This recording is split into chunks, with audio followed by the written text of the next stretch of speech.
الحمدللہ، ورع، تقوی اور پرہیزگاری دل کی نجاست اور دل کے میل و کچیل کو صاف کرنے کا ذریعہ ہے۔ جس طرح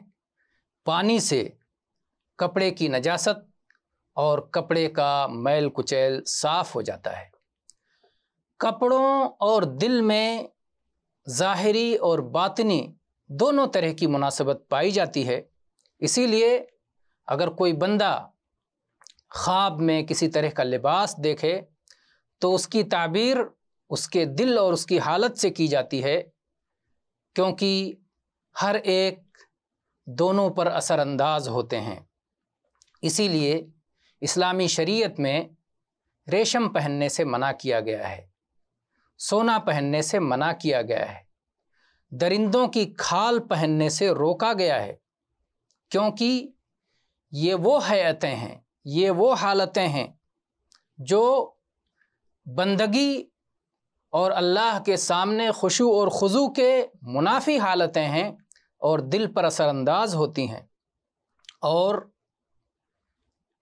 نفس اور دل پر کپڑوں کی تاثیر ایسا مخفی معاملہ ہے کہ جس کو اہل بصیرت اچھی طرح سمجھتے ہیں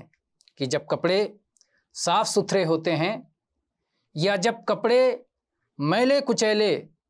اور بدبودار ہوتے ہیں، یا اسی طرح سے جب کپڑوں میں گہن لگا ہوا ہوتا ہے، یا اسی طرح سے جب کپڑے پر رونق ہوتے ہیں، خوشنما ہوتے ہیں،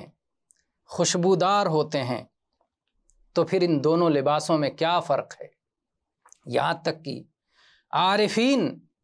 یہ بات بھی جان جاتے ہیں کسی کے کپڑے کو دیکھ کر کے، جبکہ وہ کپڑا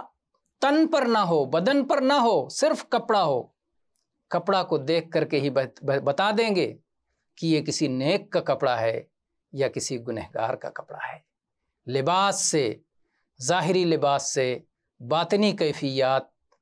کا علم ہو جاتا ہے۔ واللہ تعالی عالم، والحمد للہ رب العالمین۔